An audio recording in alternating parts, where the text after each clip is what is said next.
Welcome to the Reverse Diabetes Podcast, where we bring you real conversations, real hope, and real solutions for type 2 diabetes and prediabetes. I'm your host, Dr. Beverly Yates, ND, a licensed naturopathic doctor and blood sugar expert.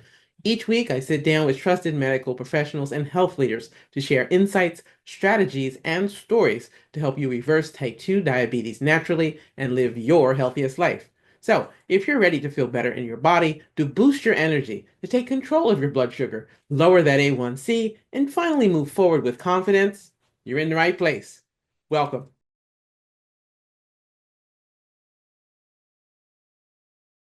Hi, I'm Dr. Beverly Yates, and in today's episode of the Reverse Diabetes Podcast, I'm joined by my dear colleague, Dr. Nasha Winters, a brilliant voice in integrative and metabolic health. If you've ever felt like you're doing all the right things, but still struggling with your blood sugar, your energy, or your overall health, this conversation is for you. We talk about the deeper causes of metabolic diseases, including diabetes, the myths that keep people stuck, and the role that stress, trauma, and toxins play in our health.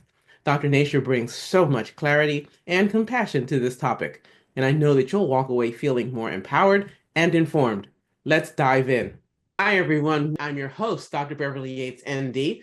Today on our session is my distinct joy and privilege to interview my colleague, Dr. Nasha Winters. She's a fantastic expert and a wonderful resource. And with our talk today, we're going to unpack some of the details on what goes wrong with people's metabolism and how things can shift, whether it's metabolic syndrome, risk for cancer, type 2 diabetes, prediabetes, and other things that are really very intimately connected. So we're going to bring you the goods on this session. Let me introduce my colleague. Dr. Nasha Winters is a global healthcare authority and a best-selling author in integrative cancer care and research, consulting with physicians and other experts around the world. She's educated hundreds of professionals in the clinical use of mistletoe and has created robust educational programs for both healthcare institutions and the public on incorporating vetted, science-backed integrative therapies in cancer care to enhance outcomes. Dr. Winters is currently focused on opening a comprehensive metabolic oncology hospital and research institute in the US, where the best that the standard of care has to offer and the most integrated advanced therapies will be offered. This facility will be a residential setting on a gorgeous campus against a backdrop of regenerative farming, EMF mitigation and retreat, as well as state-of-the-art medical technology and data collection and evaluation to improve patient outcomes. Because after all, it is all about the results and the process to get them. All right, Dr. Nasha Winters, welcome. Thank you so much, Dr. Yates. First of all, that's a mouthful, and I really appreciate you offering that lovely intro. And it's an absolute privilege to be here with what you and I were saying before the video started rolling. This is such an important conversation to have, So I'm very honored to be part of this. Great. Welcome. We're glad to have you here. So some of the things that we're going to talk about have a lot to do with metabolic flexibility and defining it. What does it really even mean, right? And the secrets to overcoming metabolic syndrome. So Dr. Winters, tell us, let's start at the very beginning. So we want to make sure we bring everyone along. We know our audience is both consumers from the general public as well as people who are fellow health professionals. So we don't want to assume what people do or don't know. Would you please define metabolic health? So this is kind of funny because what metabolic health is actually what it isn't. So metabolic health is the absence of metabolic disease, very simply put. And so when we say that, a lot of times people will think metabolic disease and they might immediately think just obesity or maybe just diabetes. But I'd love for your listeners to know that it's far more reaching into and beyond those sandboxes. Okay? Right? We're learning this. I mean, my gosh, you and I have been at this long enough time in the naturopathic field to understand the interconnectedness of things and to understand that we don't really silo off diseases. We want to understand the environment in which the disease was created. And so what we start to see in the realm of metabolic disease is there's a lot of common denominators under all of the major chronic illnesses that affect us today on this planet.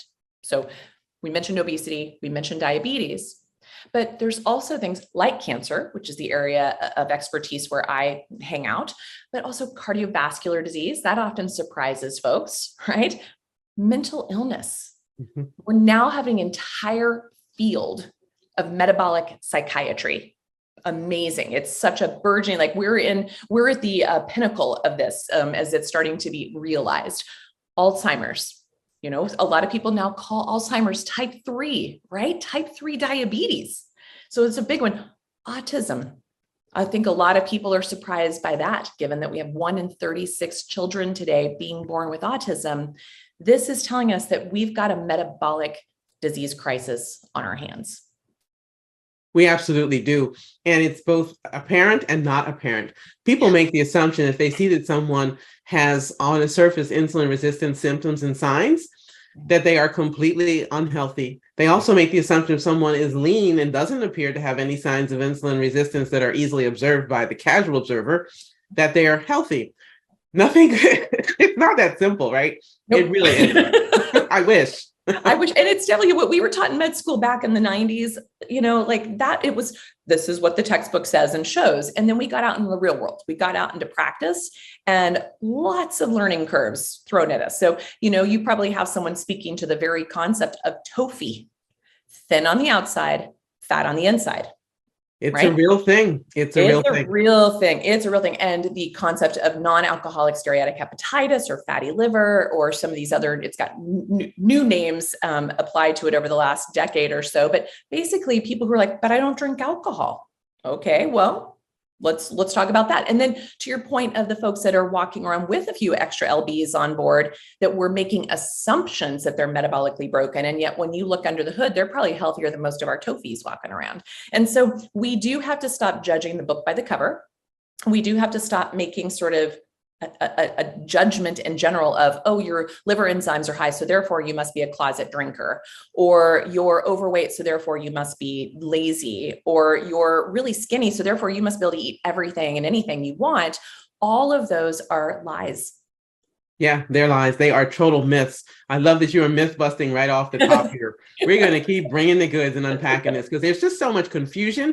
And there's an aspect, particularly for type 2 diabetes, prediabetes, really any blood sugar dysregulation, that has this blaming and shaming and discouragement and a certain meanness. That old 1950s advice of, eat less and move more is inadequate in today's cortisol nation. My gosh, I will tell you right now, my unhealthiest, my most metabolically broken patients, you ready for this? This one shocks people. And this is in the cancer world, mind you. But remember when we talked about earlier, the metabolic threads are the same. So you could just label this diabetes, you could label this cardiovascular disease, but my least metabolically healthy patients are my endurance athlete vegans. And here's that doesn't surprise me. Right. And in our cultural visuals, we'll be like, they're the hell. That's what I strive to be. I strive, like they're doing all the things right. They're doing all the right diet. They're doing all the right lifestyle. But when you look under the hood, there's a lot going on there. There's a lot going on there. So again, we really can't make assumptions. We're big proponents of the idea of test, don't guess. Do your homework. Don't make assumptions about people. And if you are seeing doctors and other health professionals and they're making assumptions about you, either find yourself a new member of the team or call them out on it, because I've seen so much harm done when someone clinically makes an assumption about someone and doesn't ask them what's the order of events. I have a very dear friend who passed away, my best friend, and part of the clinical dysregulation that she kept running into, she was in another part of the country, was that because when she went to see doctors in her later years, she was so severely obese, everyone assumed that she had been fat her whole life, et cetera, at that level. And that wasn't true. The last thing that broke for her health was her weight gain. She had had so many other symptoms and problems when she was lean, and people never asked her what was the order of the events. So I just want to put that out there. It matters. People, advocate for yourself. If you can't do it, bring somebody with you. I got chills. That's so powerful. And when you say that again, I think that we look at, I don't know about you, but when people would come to somebody like me with a diagnosis of cancer, almost every time they say, but I was healthy until I got cancer. Yes, so, people do say it like that. Right. And you have your friend who was the example of something's wrong, and no one's listening. And then I get the other side of the spectrum of everything's good, everything is good until the bottom falls out. Exactly. We got both ends of the spectrum. And to your point, it's all about what do we do to assess what's going on here? And in the world of just the definition of metabolic health from standard of care, right? This is what's agreed upon in all the biochemistry textbooks and the medical textbooks and the medical, the NCC and like the NCI and NHS guidelines, is that metabolic health is defined, there is these 5 main components, right? So hopefully we're laying a little crumbs here to a path that suggests that there's a lot more at play than just these 5 things, but hear me out to know what these guys are all about. Minimal belly fat. So they define that right off the bat, minimal belly fat. And literally they say, just waist to hip ratio. You gotta have that, the waist smaller than the hip. So that's one level. Second level, normal blood sugar. But let me just qualify.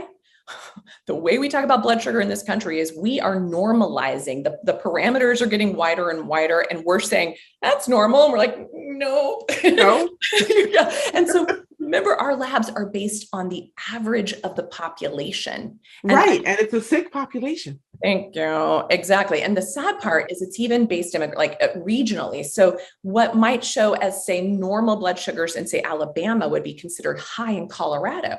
Like that's not equanimity. That's not equality, right? So we gotta change that up a bit. Thank you for pointing that out. Those lab standards are vary by region, which is crazy. It's just not even scientific. But anyway, go ahead, please. Exactly. It's huge.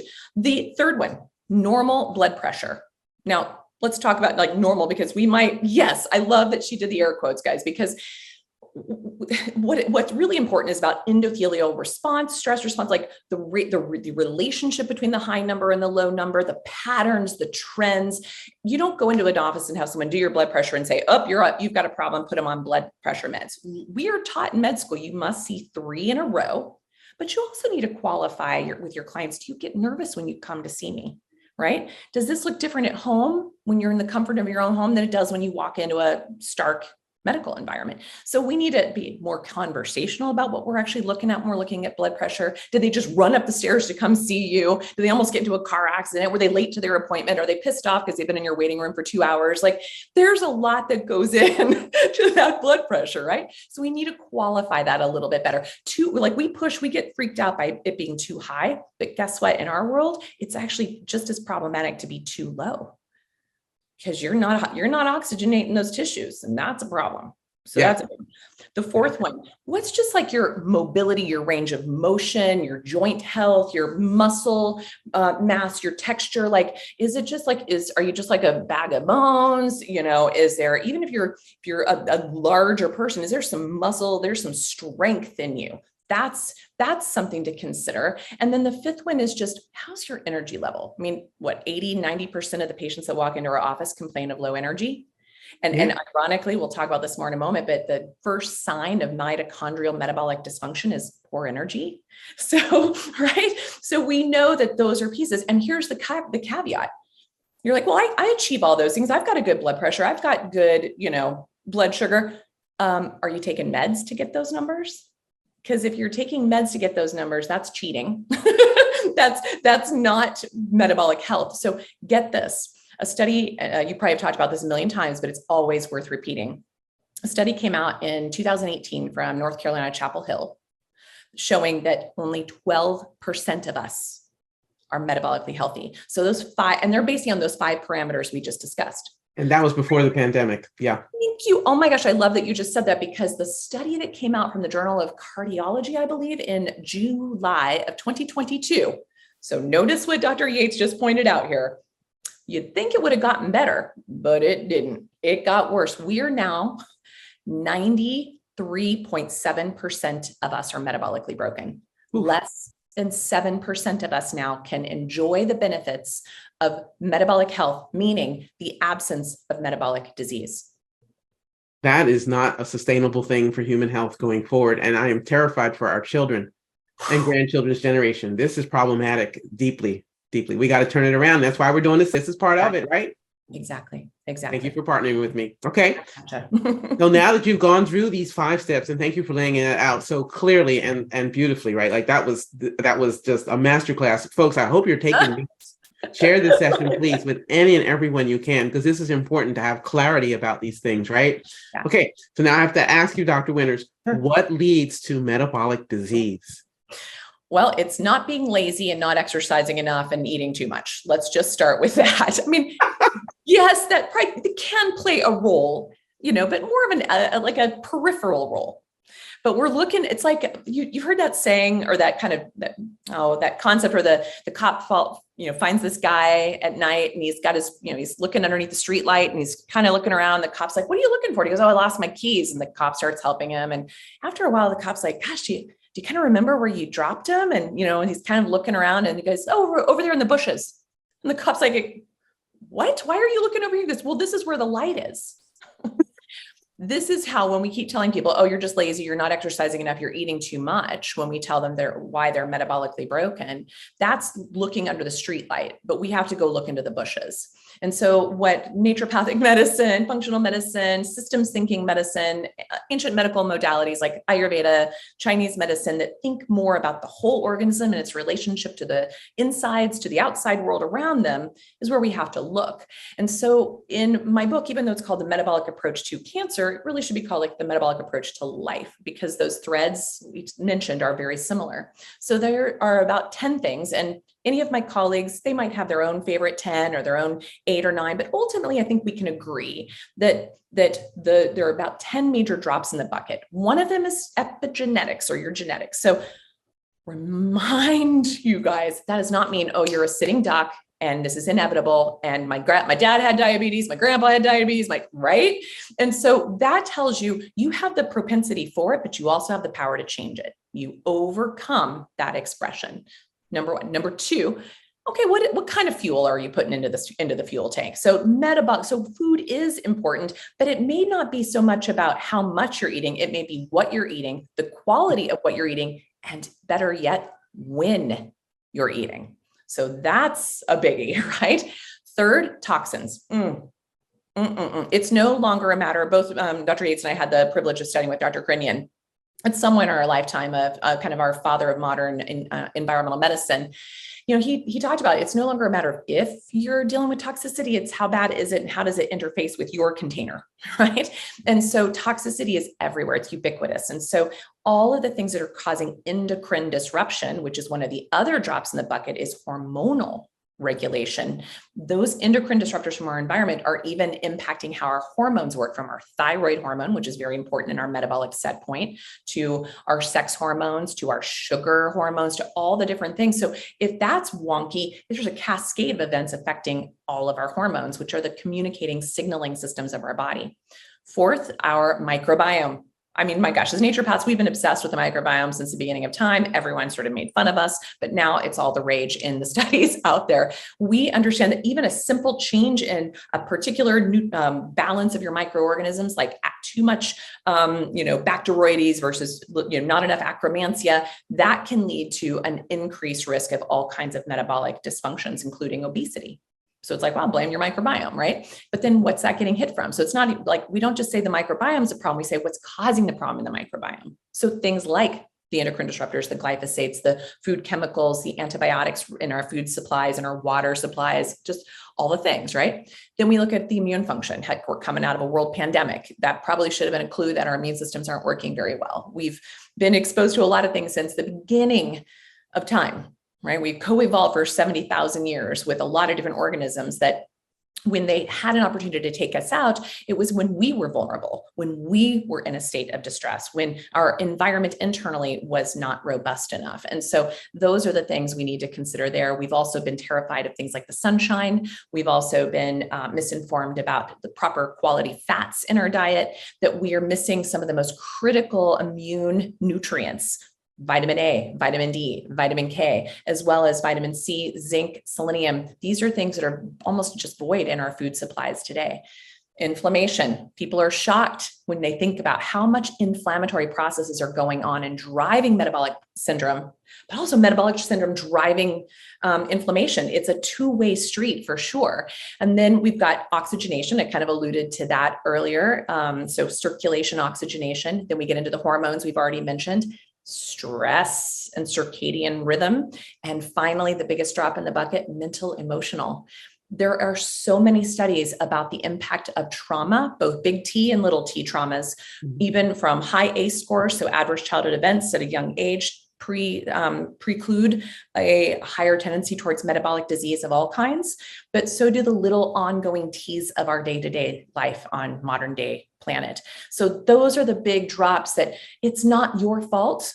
It's not one or two things. It's a whole collection of things, and you are biochemically individual, and you need to go to someone who can help be a detective with you to understand what's driving your metabolic process, so you know how to get yourself into that 7% and greater number of people who are enjoying metabolic health.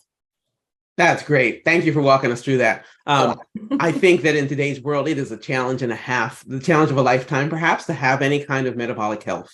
It really is much more work now than probably was true, say, 80 years ago. And not to wax poetic, there were other real severe problems 80 years ago, like the water supply, and all sorts of unfairness was going on. But today, this toxicity thing and all that goes with it, whew. Especially you'd think in the modern times, we'd actually be more advanced in preventing some of these issues, because we cleaned up the hygiene, we cleaned up, the waters, we did so much good, but we overshot in other places. We kind of took ourselves further and further away of the natural rhythm of the world around us, and sort of secluded us, siloed us from that. And it creates a lot of discourse and disconnect within our physiology, but also between each other and the world around us. I agree with you. I feel like we are all in the midst of a giant experiment whose outcome is not yet determined, but so far the trend is not a good one. We know with a lot of the new chemicals and things that have been unfurled, they don't have 50 to 80 years, 100 years of proof behind them, right? They're new. So we're all in the test tube together. Yeah. The global test tube. That is such a good analogy. That's going to stay with me. Before we continue with today's discussion, I want to take a moment to share something that could really support your journey. Struggling to lower your blood sugar or wondering what to eat next? You're not alone, and you don't have to figure it out on your own. Be sure to download your free copy of the Guide to the Yates Protocol, 5 Steps to Fix Your Blood Sugar and Reverse Type 2 Diabetes naturally, to take the confusion out of your next steps and help you get real results. Download it now using the link in the description and start feeling more confident, more energized, and more in control of your health, starting today. Like, how comfortable are you foregoing a meal, say, for 4 hours? Are you able to comfortably fast from after dinner until breakfast the next morning? So 13 hours. And we're not even talking about changing what you're eating at. Like, how comfortable are you to go hungry, right, for a little bit of time? That's my first clue. If people have to have a snack at bedtime, if they have to have something right when they get out of bed in the morning, if they have to eat every 2 to 4 hours, that is a very strong clue that they're metabolically unstable. Very simply put. So that's a very home-based test. Okay.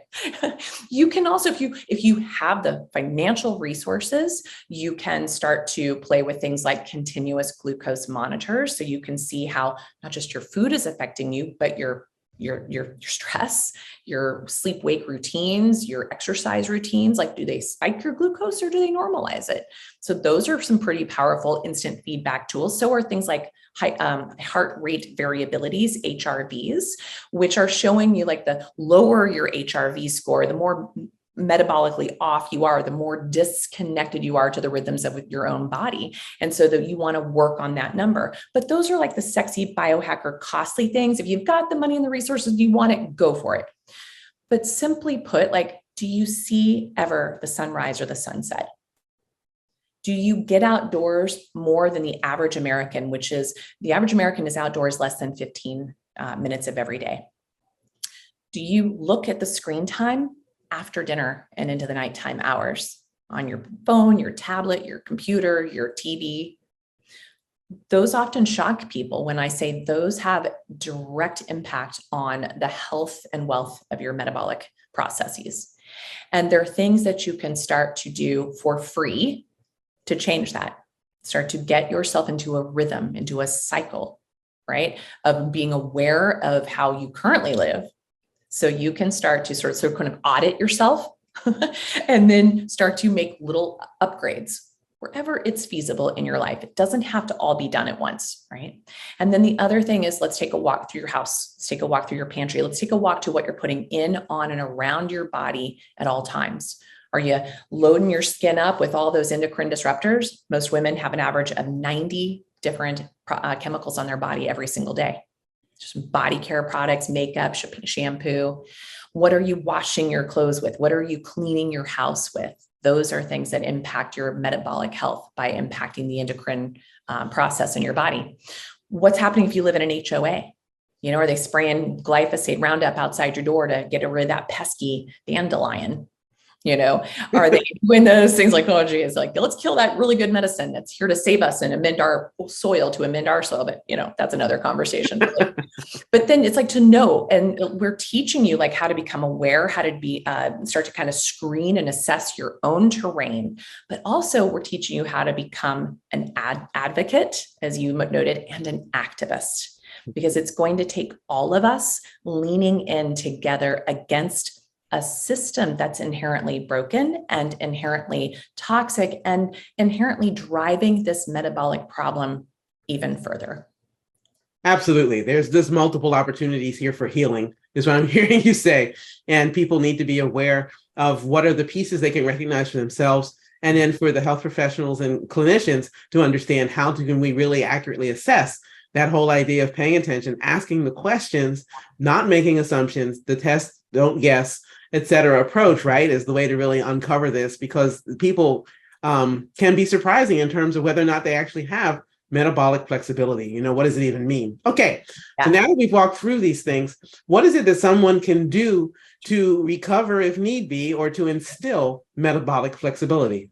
I love it. Well, again, if because I'm trying to make this accessible to everybody. So if you don't have the financial resources to go and get a series of labs run, even your annual, physical, you could make sure that they get at least the fundamentals run, which start to learn how to request for a CBC with differential. So your complete blood count with a differential that can help me see a lot what's going on with your immune system.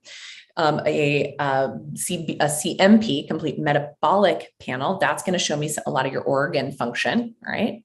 Let's look at an inflammatory marker of C-reactive protein that's just is such a prognostic for all kinds of conditions, right? And then we can look at one of our most inherent support for all those buckets we just talked about earlier, vitamin D. Knowing what the vitamin D level is, that's really powerful. And I would really encourage people to get an insulin and a hemoglobin A1C. And if you have the resources, you can dig much deeper, but those are the fundamentals that those simple tests alone, even through some of our direct to consumer labs, run you about $50. So it's not ridiculous, but for some people it may be out of reach. So if you can't wait for your doctor for your annual visit and you've got the resources, it's worth going and looking under the hood for yourself. And then knowing to talk with somebody like a Dr. Yates or a Dr. Winters on this planet who understands the difference between what's normal on these lab ranges and what's optimal. So bring those ranges in a little bit, can help you determine how assertive or aggressive you need to be to recover your health. And so that's our base camp. And then at that point, depending if you are already crossed the threshold and you're already into lots of the problems of those 5 major parameters we talked about, or you've already got a diagnosis of diabetes or cancer or heart disease, you likely need to have somebody on your team helping you, whether it's a really well-trained patient advocate, a really well-trained coach that works well with a conventional medical team, a naturopathic doctor, a functional doctor, an integrated medical doctor. You want to talk to someone who actually has had some training and understanding in the philosophy behind metabolic health, not just these are the 5 parameters, but to understand that you can be empowered to change it, and people who understand how to use food foundationally as your best medicine, or even fasting foundationally as your best medicine, to know how to support you, because we actually are much more powerful than we're led to believe. And there really are a lot of simple and inexpensive and even free tools available to us. And most of them start at the end of your fork. Well said. Well said. So a few questions for you. I love that you walk people through the kinds of labs that they can order for themselves or make sure a provider orders on their behalf. And there's a lot more direct-to-consumer lab options now, so someone can go and get lab work. So if they don't have access to a doctor or the doctor's uncooperative, they can still get the data that they need, right?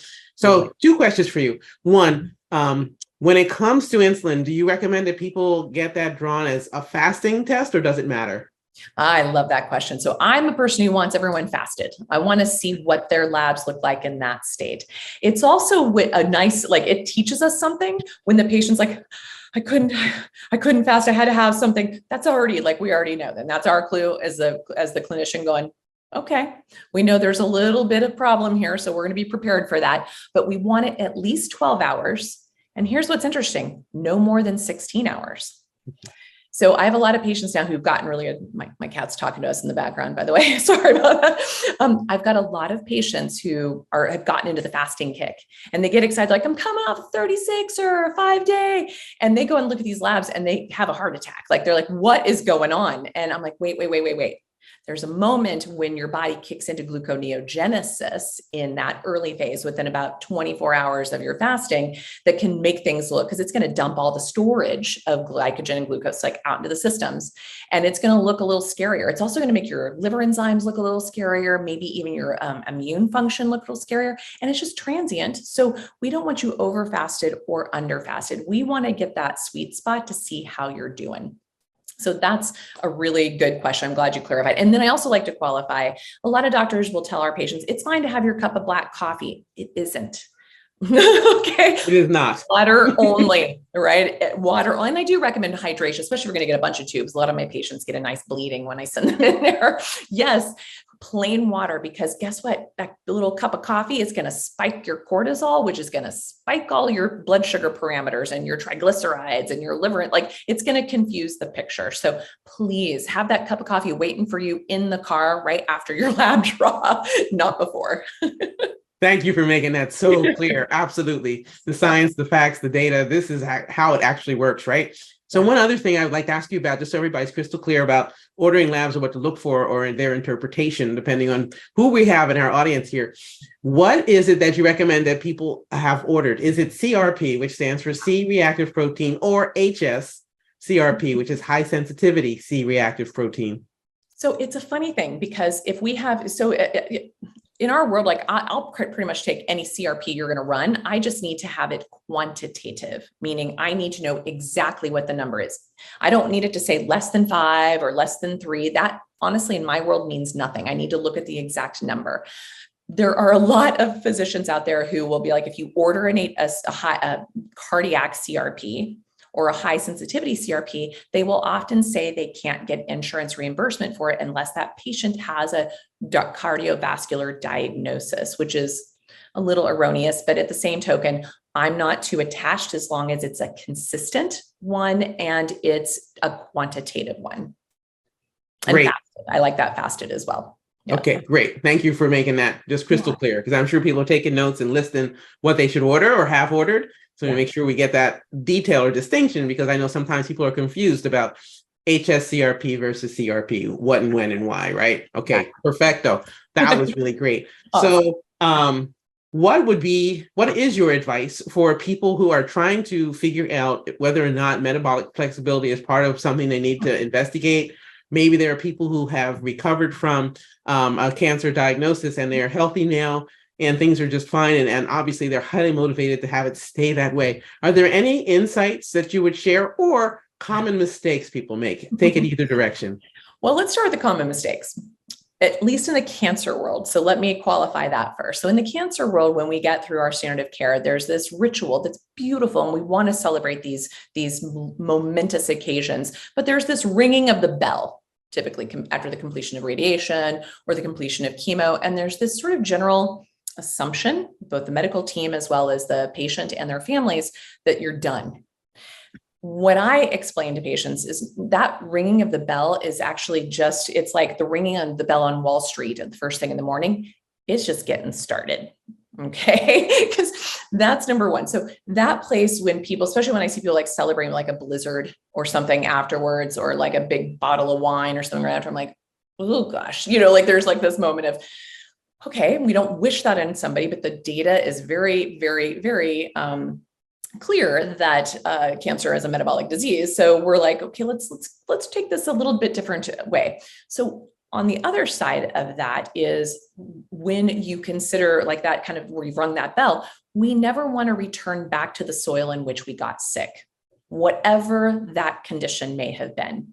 So if you maybe have dropped a few pounds because of a new lifestyle and diet routine, you want to maintain that. You don't want to celebrate it by going back to the way it was, right? You want to create and turn these new things you learn into a new life, a new lifestyle. You want to reframe this to understand that this is not about, oh gosh, like taking away. It's about adding in. It's focusing on what am I bringing into my life versus what am I getting rid of. And so there's a mindset around this too. We call it a metabolic mindset, right? It's a really powerful way to be thinking of, I don't personally, myself, my own stories. I went, I had 30 some years out from my own stage 4 cancer diagnosis. And I had to learn a lot of things along the way. And I really didn't even grok it. From 1991 at the original time of my diagnosis until about 2009, I was still shooting in the dark, right? Feeling around. And at that time, I started to realize that I could not just be like, okay, I'm going to be really good for a couple of days and then I'll go back to the way it was. Okay, I'll do this for a few days and then I'll go back to it. Like it was like a yo-yo. It was really difficult on my body. It actually created more metabolic inflexibility. So I've had to learn for myself that consistency and rhythm are really critical to the balance and maintenance of whatever chronic illness I would be facing. And that would be true for all of our patients. So we want to help you establish a new, exciting, hopeful, thriving life. And you're not missing anything when you change from the way things used to be to where you're going. It's an incredible opportunity to do it better. Yeah. Yeah. It's an ongoing gift you can give yourself. And sometimes I think the people who are in our ear that we are closest to, they matter. And so we were off camera before we started our session. You and I were talking about the importance of community and some other things. You had a beautiful acronym. This is a great time. Would you please share this with our audience? Sure. So most of you are, especially in the last couple of years, are familiar with the CDC, which is known as the Center for Disease Control.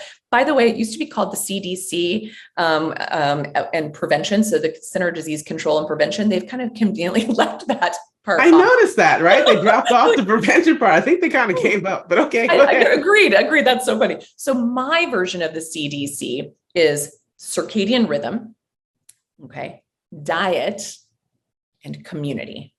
And when we look at the longevity factors and you look at the blue zones around the world, so environments where people easily make it over 80 and in a lot of these places over 100, the common denominators happen to be that CDC, my version of the CDC. And so that's what's really interesting is it's not even arm wrestling or getting dogmatic about what diet, it's about what quality of food, what timing of the food, right? How you're ingesting it. What environment are you eating in? Is it on the run in your car? Is it sitting at a relaxing meal with all of your loved ones? There's all these things. Is it stressful because you don't know when your next meal is coming? Or is it that you've got some disordered patterns that you just have to eat to feel anything in your life? Those are the things where diet is such the big D on this piece here, that it has a lot of different connotations, just like circadian rhythm. We talked about the light exposure and how that impacts and do you see the sunrise, the sunset? Are you outdoors? What's going on? Are you taking drugs that might be affecting your menstrual cycle or things that are taking you away from the natural rhythm? And then on that community, my gosh, we're coming out of 3 years of mostly isolation, which we've seen that's created a major detriment to our society. Our longevity was already struggling here in the West, but it dropped even further in the midst of COVID. And so we understand the importance of community. And weirdly, in this time of social media, where we can all be in touch with each other, where you should theoretically be the least lonely that you've ever been in your life, we're the loneliest we've ever been. And so I love these opportunities that you, Dr. Yates, and others are creating, these moments of empowerment, these communities that naturally arise after an experience like this, allows for a level of true connection, true solidarity, and true community to move the tide forward. Absolutely. Absolutely. Thank you for sharing all of these wonderful gems. You're just dropping diamonds left and right here. I so appreciate you as a colleague.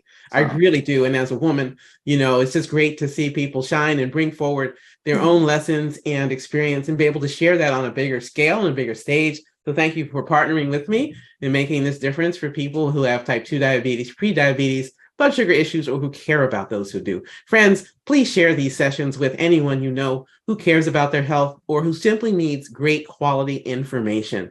There's so much confusion and nonsense out there. So kindly be a partner with us and share these things as we go along. All right, so Dr. Nasha Winters, if people want to connect with you and your work, find out more about your center for healing from cancer, where can they reach you? Perfect. Thank you. And thank you for this opportunity and for what you're doing, by the way. But folks can find me at Nasha at mtih.org. That's my email. I'm putting that out there because I want people to feel like they can connect to a real human.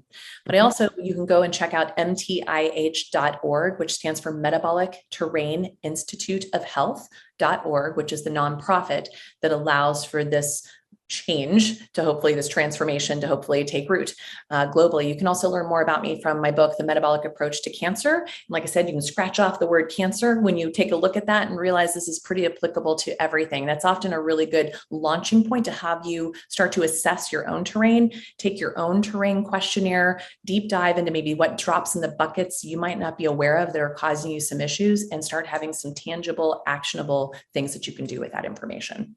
All right. Great. Thank you so much for your work, for your book, for your clinical efforts, for training other health professionals and scaling what you're doing, because that way you can reach more people and have that impact. I love that you're doing that for just so many reasons. This world needs you and many more people like you out there doing the work and getting the word out. All right. That's going to bring us to an end to our session. Thank you so much, Dr. Nasha Winters. Thanks, Dr. Beverly. You are awesome. Keep it up. Thanks for listening to the Reverse Diabetes Podcast. I hope that you're walking away with new insights and the encouragement to take your next best step. If this episode helped you, please take a moment to subscribe, leave a review, and share it with someone that you know. Before you go, don't forget to download your free copy of the Guide to the Yates Protocol, 5 Steps to Fix Your Blood Sugar and Reverse Type 2 Diabetes naturally. It's the same proven framework I've used to help thousands of people get real results without extreme diets or expensive medication. Check the link in the description below to grab your copy and take your first step toward better blood sugar control today. Until next time, stay consistent, stay hopeful, and keep moving forward. Remember, this is about progress, not perfection.